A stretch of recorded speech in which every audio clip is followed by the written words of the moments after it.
What's up, guys? Welcome back to the channel. So Final Fantasy Rebirth has finally made its way over to PC, and I wanted to check it out on Steam Deck first, though. I'll be covering a lot of the handhelds here and the performance.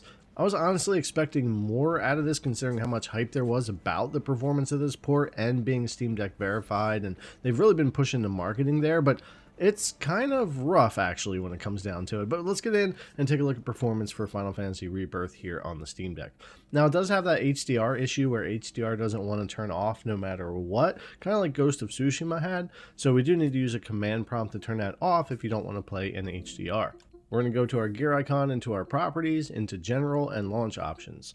We're going to go ahead and type in caps here, DXVK underscore HDR equals 0. Then we're going to do space, go up to your percent sign, go ahead and get that, do command and lowercase and percent sign again, and that's going to stop it from launching into HDR for you. If you are playing in HDR, you're fine either way, but this will keep it from working at all. So we get back into the game here and no more HDR. Now going into graphics, this is borderless full screen only. We don't have full screen option. There's no 1610 support or 800p support, so it'll be 720p here. You got 30, 60, 90, and 120 FPS options, though you're going to be playing this game in the 20s, 30s, sometimes 40s most of the time.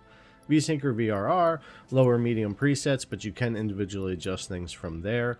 Dynamic resolution scaling, maximum and minimum, so you set both to 100% is native. Other than that, we're going to be scaling here, which we do need to do in this game. And low on everything except texture resolution. You could take up to medium, but there's areas of the game that really pushes the RAM up there. And we have TAA and TAAU.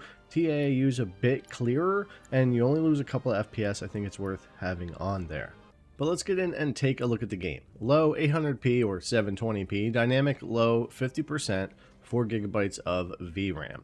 And with that set here, we're hovering in the 30s here or so, 37 sitting still right here. Now, if we go in here and we change our settings real quick, and we'll go into options, graphics, and we'll come down here to dynamic resolution scaling. We're going to put that at 66%. It does help it stay a little bit clearer because it is pretty rough at that 50%, but we do lose 3 FPS, so keep that in mind. 50% or 66%, depending on how you want to run the game, would be my recommendation. I pretty much have stuck with 66%. The other thing here is going to be that texture resolution we were talking about, so we can switch that to medium textures here. No change in frame rate, but we do use a lot of RAM, and later on in the game that could cause stutter if we run out. Medium settings definitely isn't doable here, and I didn't even start taking things up much higher than that, and yeah, so that's why we wound up having to stay with low. So low settings, 66% for my low here, and I left texture resolution on low, though you can go to medium, though it does start to use up a lot more RAM later on in the game, I've noticed. So getting back into it here, we'll settle back into about 37 right here with these settings. Now the other thing is frame rate capping, so of course you could cap just the 30 FPS, and depending on where you're at in the game is going to depend on how much that really helps you. There's going to be areas that still just makes you dip and isn't going to really keep you there, and there's going to be areas of the game that it does just fine. For me, I've just been playing this on variable frame rate and not locking it to anything, and it's been performing just fine. But of course, we always have that option here. I think if the game were optimized a little bit better and running a little bit better here, that 30 FPS cap might be more useful, but you can always check that out if you want to on there.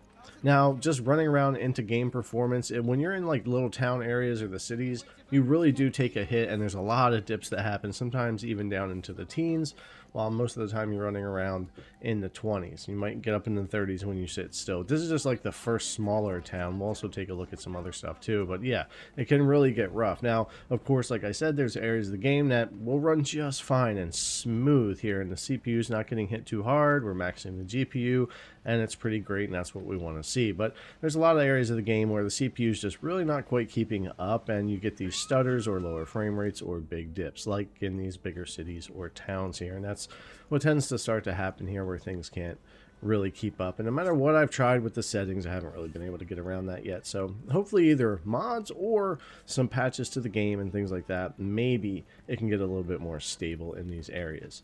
But at least out in the open world areas, at least this first open world area anyway, I'm only about 3 hours into the game so far. Performance is pretty good. It's definitely better than those city or town areas, but of course when you get into combat, things can dip. I'll see some dips down to the 20s. I've seen it into the teens pretty easily. Then it'll recover and come back Deck, and it'll do all right. So it kind of depends on where you're at, what's going on. Again, I think later on in the game, I've not played this over on console, but you could likely run into more performance issues later. I know that happens in a lot of games where you get to bigger and bigger areas or more larger fights, battles, NPCs, whatever, and performance really tanks. But in these areas in the beginning of the game, it's doing okay versus like the cities and towns. But you saw that performance. It can get pretty rough pretty quick. I think for a lot of people, this will be fairly playable on the Steam Deck, but honestly, with all the marketing I was seeing for this on Steam Deck, I expected it to be a lot better. And maybe there will be some patches and stuff that come that do help the game run better on the deck, but another thing is this isn't exactly running great on my 4060 Ti PC either. There's all kind of weird things happening there at 1080p on that PC, so it's not just a Steam Deck thing necessarily. Anyways, guys, thanks a lot for coming to check out the video. As always, I really appreciate it, and I'll see you in the next one.